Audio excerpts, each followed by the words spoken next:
खुश आमदीद।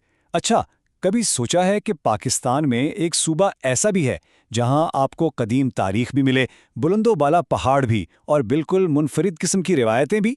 जी हाँ, आज हम बात करने वाले हैं खैबर पख्तूनख्वा की और इसके इसी जादू को मिलकर दरियाफ्त करेंगे। अक्सर लोग कहते हैं भाई नाम में क्या रखा है, लेकिन सच पूछे तो जब बात खैबर पख्तूनख्वा की हो ना, तो इसके नाम में ही इसकी पूरी तारीख और इसकी पूरी शनाख्त छुपी हुई है। तो आइए देखते हैं कि इस नाम की कहानी है क्या आखिर। तो देखें, बहुत अरसे तक इस सूबे को हम सब शुमाल मगरबी सरहदी सूबा यानी NWFP के नाम से जानते थे। लेकिन फिर आया साल 2010 और एक बहुत बड़ी, एक तारीखी तब्दीली आई। इसका नाम बदलकर खैबर पख्तूनख्वा रखा गया।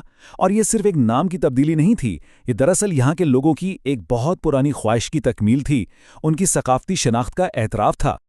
अब ये जो नाम है ना खैबर पख्तूनख्वा, इसके दो हिस्से हैं और दोनों के बड़े गहरे माने हैं।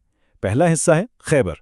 ये नाम सुनते ही जहन में वो मशहूर तारीखी दर्रा आ जाता है जो सदियों से तहजीबों के आने जाने का रास्ता रहा है। और दूसरा हिस्सा है पुख्तूनख्वा, जिसका सीधा सा मतलब है पख्तूनों की सरजमीन। तो यूं समझें कि ये नाम एक ही वक्त में उस इलाके के जुग्राफिये और यहाँ बसने वाले लोगों दोनों की कहानी बयान करता है।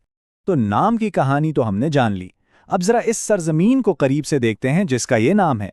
देखें, खैबर पख्तूनख्वा को सिर्फ पहाड़ों और दरों की सरजमीन कह देना काफ़ी नहीं होगा।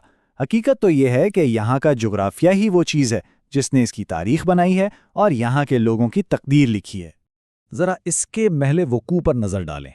एक तरफ आपको अफ़गानिस्तान नज़र आएगा, दूसरी तरफ पाकिस्तान के बाकी अहम सूबे और इलाके। तो ये सिर्फ लकीरें नहीं हैं, ये सिर्फ सरहदें नहीं हैं, ये वो मकाम है जो इसे वस्ती एशिया और जनूबी एशिया के बीच में एक पुल की तरह बना देता है। और यही वजह है कि ये खित्ता हमेशा से, तारीख में हमेशा से एक बहुत ही अहम, एक स्ट्रेटेजिक इलाका रहा है। और ये कितना बड़ा है, अंदाजा करें, 1 लाख मुरब्बा किलोमीटर से भी ज्यादा रकबे पर फैला हुआ है ये सूबा। अब इसका अंदाजा कैसे लगाएं? यूं समझें कि ये तकरीबन पुर्तगाल जितना बड़ा मुल्क है। और इतने बड़े, इतने वसी रकबे में आपको क्या कुछ नहीं मिलेगा। कहीं बर्फ से ढकी बुलंदो बाला चोटियां हैं, तो कहीं आंखों को ठंडक पहुंचाने वाली सरसब्ज वादियां। और इतने बड़े सूबे का मरकज, उसका धड़कता हुआ दिल, वो है पेशावर। देखें, पेशावर सिर्फ एक शहर का नाम नहीं है, ये तो जीती जागती तारीख है। ये दुनिया के उन गिने चुने शहरों में से एक है जो हजारों साल से मुसलसल आबाद चले आ रहे हैं। और आज भी ये तिजारत और सकाफत का एक बहुत बड़ा, बहुत अहम मरकज है। अच्छा, ज़मीन की बात तो हो गई, अब बात करते हैं यहाँ बसने वाले लोगों की। खैबर पख्तूनख्वा को पख्तून रिवायात का गढ़ तो कहा ही जाता है और ये बिल्कुल ठीक है, लेकिन यहाँ की सकाफत में और भी बहुत से रंग शामिल हैं और यही रंग मिलकर इसे वाकई में मुनफरिद बनाते हैं। यहाँ की आबादी तकरीबन 4 करोड़ है, यानी पाकिस्तान की आबादी का एक बहुत बड़ा हिस्सा यहाँ रहता है। और ये सिर्फ एक नंबर नहीं है, ये असल में इस सूबे की एक बहुत मुतहरिक, एक बहुत नौजवान आबादी की तरफ इशारा है। और यही नौजवान इसके मुस्तकबिल की ज़मानत हैं। ज़बान की बात करें तो जाहिर है यहाँ सबसे ज़्यादा पश्तो बोली जाती है, लेकिन ये जो लिसानी बाग है ना, ये सिर्फ एक फूल से नहीं सजा हुआ। यहाँ आपको हिंदको की मिठास भी मिलेगी, सराइकी की अपनी चाशनी है और फिर कोहिस्तानी ज़बानों की गूंज भी सुनाई देगी। ये सब ज़बानें मिलकर इस खिट्टे का एक खूबसूरत सकास्ती गुलदस्ता बनाती हैं।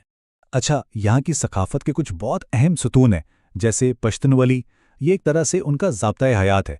मेहमान नवाजी, गैरत, बहादरी, ये सब इसका हिस्सा है। फिर इनका रवायती लिबास है, शलवार कमीज़ और पगड़ी, जो इनकी पहचान है। और हाँ, अतन रक्स को कैसे भूल सकते हैं, जो हर खुशी के मौके की जान होता है। और अगर मज़हब की बात करें तो अक्सरियत मुसलमान है, लेकिन यहाँ दूसरे मज़ाहिब के लोग भी रहते हैं, जो इस इलाके की रवादारी को ज़ाहिर करता है। तो सवाल ये पैदा होता है कि यहाँ के लोग अपना गुजर बसर कैसे करते हैं, इनकी मईशत कैसे चलती है। तो जनाब, इसका जवाब भी इसी ज़मीन में छुपा है जिस पर ये लोग रहते हैं। यहाँ की मईशत की बुनियाद 2 चीज़ों पर है, एक तो ज़राअत और दूसरे वो कुदरती ख़जाने जो इस सरजमीन ने अपने सीने में छुपा रखे हैं। अगर हम ज़राअत को देखें तो यहाँ के खेतों से गंदम, मकई और तरह तरह के रसीले फल पूरे मुल्क में भेजे जाते हैं। और दूसरी तरफ सनत है, पहाड़ों से निकलने वाला मार्बल हमारे घरों की जीनत बनता है और यहाँ का बना हुआ फर्नीचर और सीमेंट मुल्क की तामीर व तरक्की में अपना किरदार अदा करता है। और कुदरती वसाइल की तो बात ही क्या है, ये सूबा तो कुदरती खजानों से माला माल है। पहाड़ों के अंदर मार्बल और कीमती पत्थरों के ज़खायर हैं, لیکن شاید جو سب سے بڑا خزانہ ہے وہ یہاں بہنے والے تیز رفتار دریا ہیں۔ ان دریاؤں میں پن بجلی یعنی ہائیڈرو پاور پیدا کرنے کی اتنی زبردست صلاحیت ہے کہ نہ صرف پورے صوبے کو بلکہ پورے ملک کو روشن کر سکتے۔ چلیں اب اس سرزمین کے دو سب سے خوبصورت پہلوؤں کی طرف چلتے ہیں۔ ایک ہے اس کی قدیم گہری تاریخ اور دوسرا ہے اس کی بے مثال قدرتی خوبصورتی۔ یہ واقعی ایک ایسی جگہ ہے جہاں ہر قدم پر آپ کو تاریخ اور فطرت ایک دوسرے کا ہاتھ تھامے نظر آئیں گے۔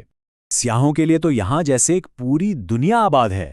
آپ وادی سوات چلے جائیں جسے اس کی خوبصورتی کی وجہ سے ایشیا کا سوئٹزرلینڈ بھی کہتے ہیں، یا پھر کلاش کی وادیوں کا رخ کریں جہاں آج بھی ایک منفرد اور قدیم ثقافت زندہ ہے۔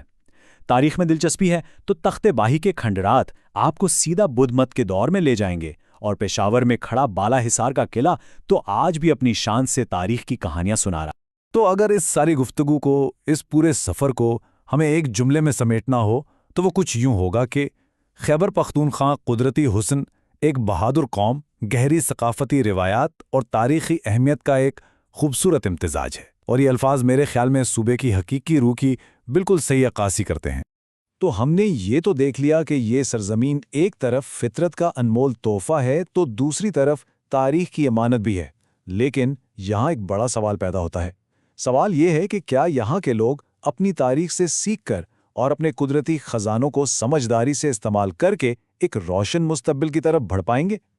اس کا جواب تو خیر آنے والا وقت ہی دے گا، لیکن ایک بات طے ہے، اس صوبے میں صلاحیت کی کوئی کمی نہیں۔